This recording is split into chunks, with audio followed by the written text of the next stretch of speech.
Deep in the heart of Kentucky, hidden behind rolling hills and forgotten dirt roads, there is a family whose story has been deliberately erased from local memory.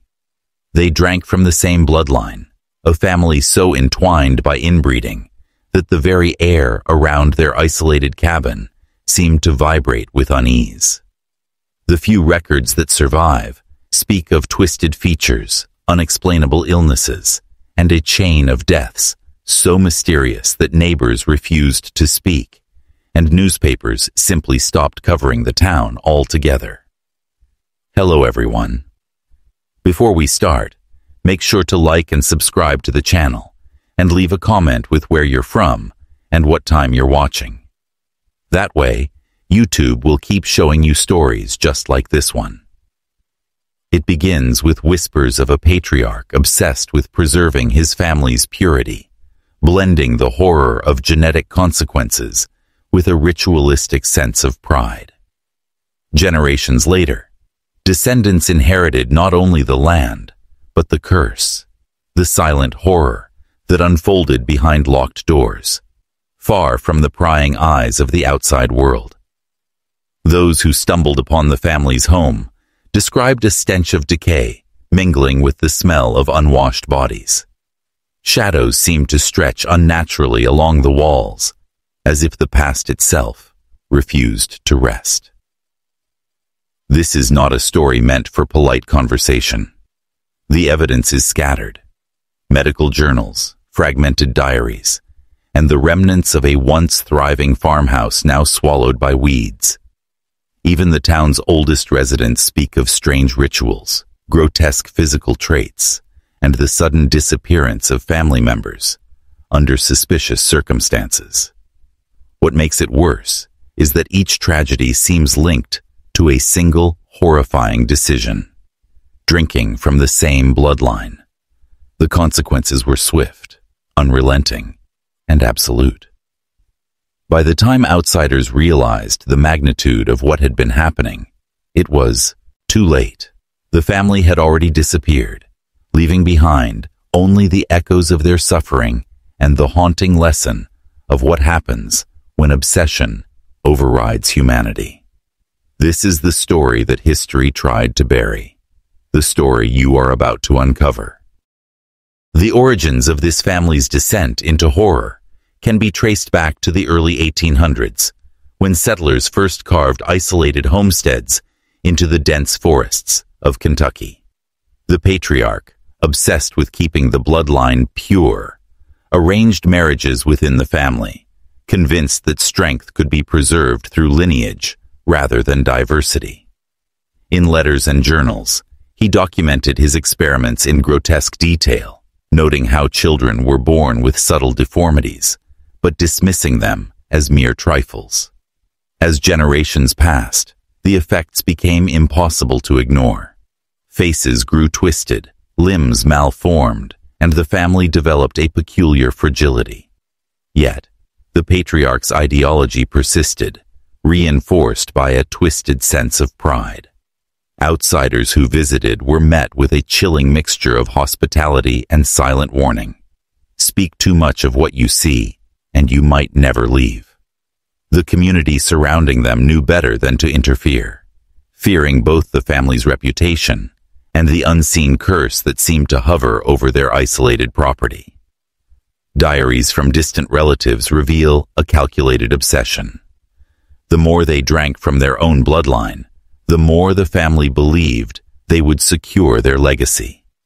Medical records, where they exist, describe illnesses that seemed unnatural: rapid aging, fainting spells, sudden deaths in children, and inexplicable fevers. Yet even as the bodies piled up, the family's twisted rituals continued. Every event, every misfortune, was rationalized as proof that their bloodline was special, fated to endure where others could not. Some townsfolk whispered of nighttime ceremonies, where elders and children alike gathered in candlelit rooms, muttering prayers over strange concoctions meant to reinforce their heritage. The rituals were cruel, the effects immediate, and the pattern inevitable. The more they sought to preserve themselves, the more the bloodline consumed them. By the mid-20th century, the family was no longer just feared. They were considered a living warning of what happens when obsession overrides morality and nature itself. The chilling lesson of this chapter is clear. The family's isolation was not just physical, but moral and genetic. Their story, though buried, offers a grim reflection of how far humans will go to control fate, and the horrors they unleash when they succeed.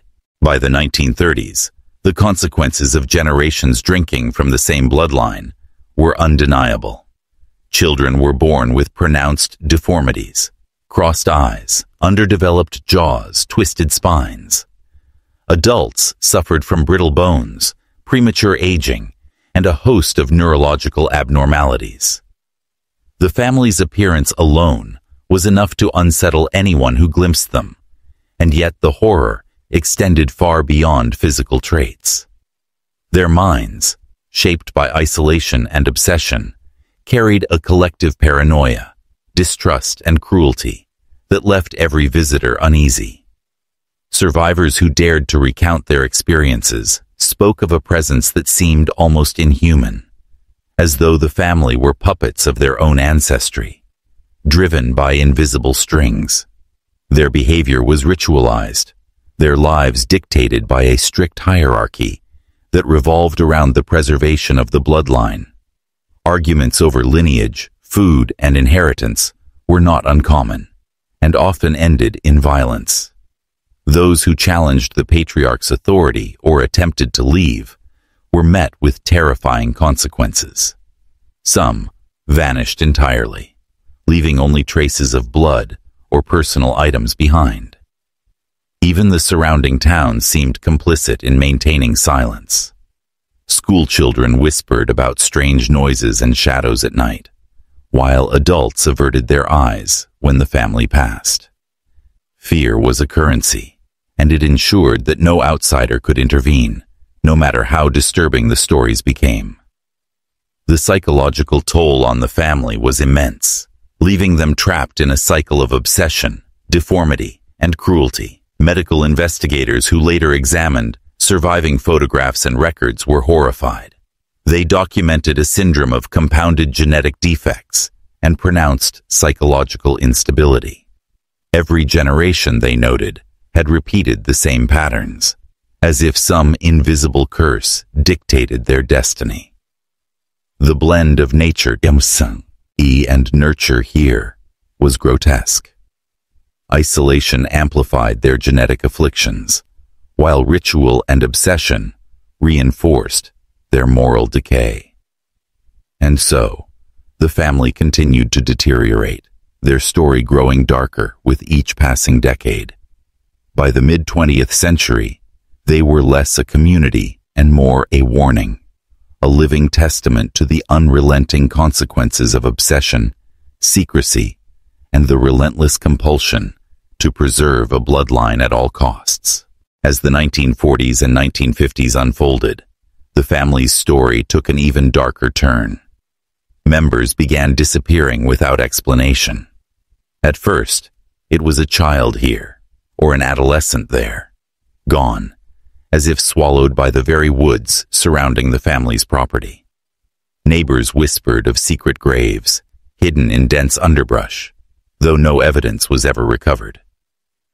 The patriarch insisted these disappearances were divine or necessary, claiming the bloodline demanded sacrifices to maintain its strength. Letters found decades later suggest the family believed they were under a curse. Each new generation carried not only the genetic consequences of inbreeding, but also a metaphysical weight, a sense that misfortune would strike anyone who dared to challenge their rituals. They drank from the same bloodline, not out of choice alone, but out of a fear that any deviation would result in death, disease, or madness. The fear became self-fulfilling, and soon, entire branches of the family were lost. Accounts from outsiders describe a palpable sense of dread when approaching the property. The air itself seemed heavy, thick with decay, and something undefinable. Dogs refused to approach the house. Livestock disappeared. Even the wind seemed to carry warnings, whispering through broken windows and rusted fences. It was as if the family's history of inbreeding and obsession had created not just a physical curse, but a spiritual one, a shadow that reached far beyond the confines of the cabin. The culmination of this era was horrifying. By the late 1950s, only a few surviving members remained, gaunt and fragile, yet still clinging to the twisted doctrine of their ancestors. The surrounding town, fearful of exposure and vengeance, turned away. No one dared interfere. The family had become a living ghost story, their home a tomb, their bloodline a warning written in flesh and shadow. In this chapter, the line between biological horror and supernatural dread blurs. The disappearances weren't merely genetic consequences. They were the final act of a centuries-long tragedy, a family consumed by its own obsession, leaving behind nothing but whispered warnings, decayed furniture, and the scent of a secret no one dared uncover. Even as the family dwindled, their rituals grew more intense, more obsessive. Surviving journals and accounts hint at candlelit ceremonies held in the dead of night, where members gathered to reaffirm their commitment to the bloodline. Strange elixirs were brewed from herbs, blood, and unknown substances, carefully measured and consumed in silence. The rituals were equal parts superstition and horror, designed to preserve the family's genetic purity while instilling terror in anyone who dared to question them. Visitors to the property, rare and often coerced, recalled the suffocating atmosphere inside the cabin.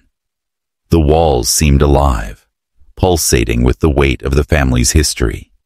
The elders chanted in low, rhythmic tones, invoking ancestors whose faces were warped and distorted in old photographs.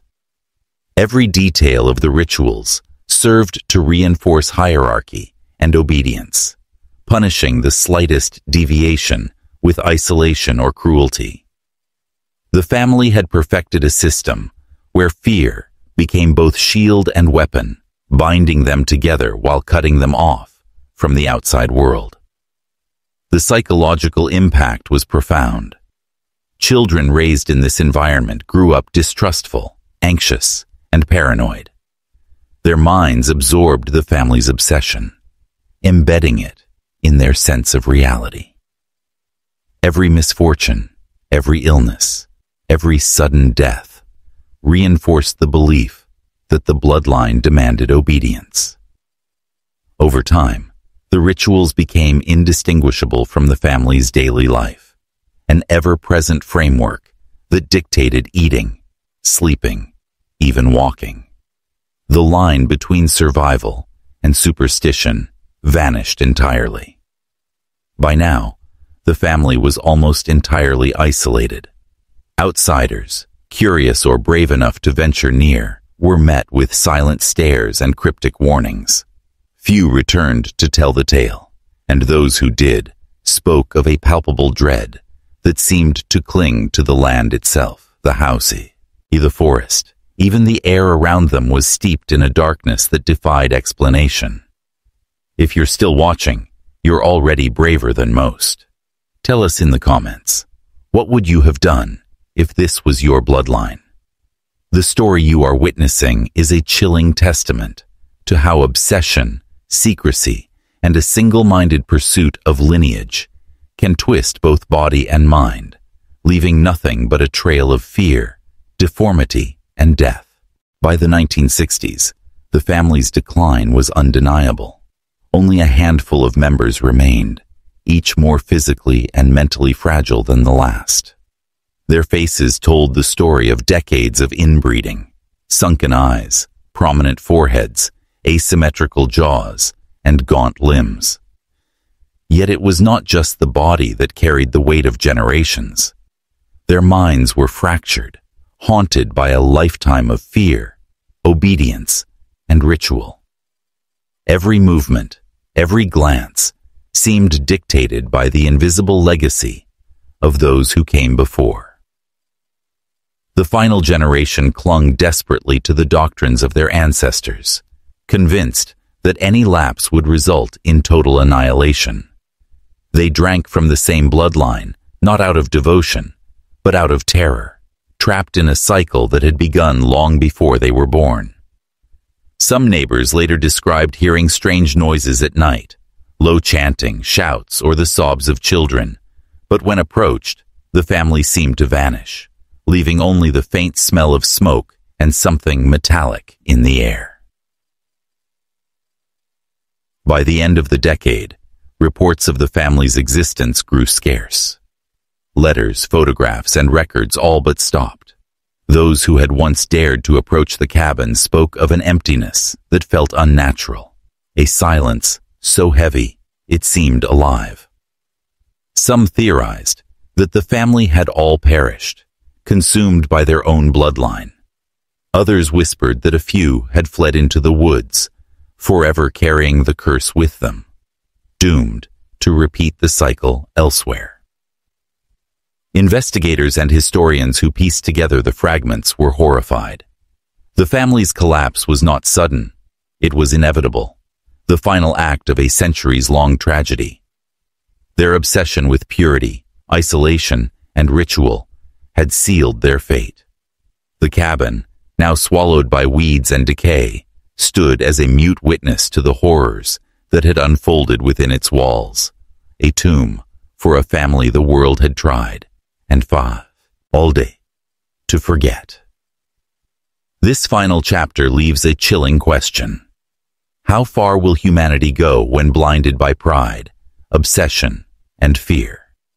The Kentucky family's story is a stark reminder of the horrors that lie not only in genetics, but in the mind. A tale of legacy and ruin that the world barely survived witnessing. Today, the story of this Kentucky family exists only in fragments, faded photographs, tattered journals, and whispered memories of a town desperate to forget. Yet even in absence, the family's legacy continues to haunt those who study it.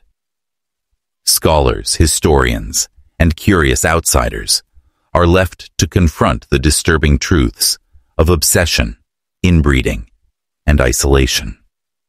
The consequences of generations drinking from the same bloodline are painfully clear. Twisted bodies, fractured minds, and a cycle of terror that cannot be undone. The cabin itself, though mostly reclaimed by nature, still draws the occasional explorer or paranormal investigator. Those brave enough to step through its crumbling door report a chilling stillness, as if the house itself remembers the horrors that occurred within. Some claim to hear whispers in the wind, footsteps on rotting floors, or glimpses of shadowed figures at the edge of vision. The land remembers what the town tries to erase, a testament that some histories refuse to stay buried. The story forces reflection on the human capacity for obsession and denial. How far would one go to preserve lineage, pride, or control? The family drank from the same bloodline, convinced it would secure their survival, yet it led only to decay, deformity, and death. Their tale is a warning. Isolation and obsession magnify the darkest aspects of human nature, and some legacies carry consequences that echo for generations. In the end, the horrors are not just physical. They are psychological, moral, and spiritual. The world may have tried to forget this family, but their story serves as a reminder of what happens when humanity is sacrificed on the altar of legacy. It is a story that chills, disturbs, and fascinates, a forbidden truth that leaves the mind haunted long after the tale ends. For those who watch closely, who peer into the shadows of history, The Mizine sage is unmistakable. Some families, some choices, and some bloodlines are destined to destroy themselves, leaving only lessons carved in fear and memory.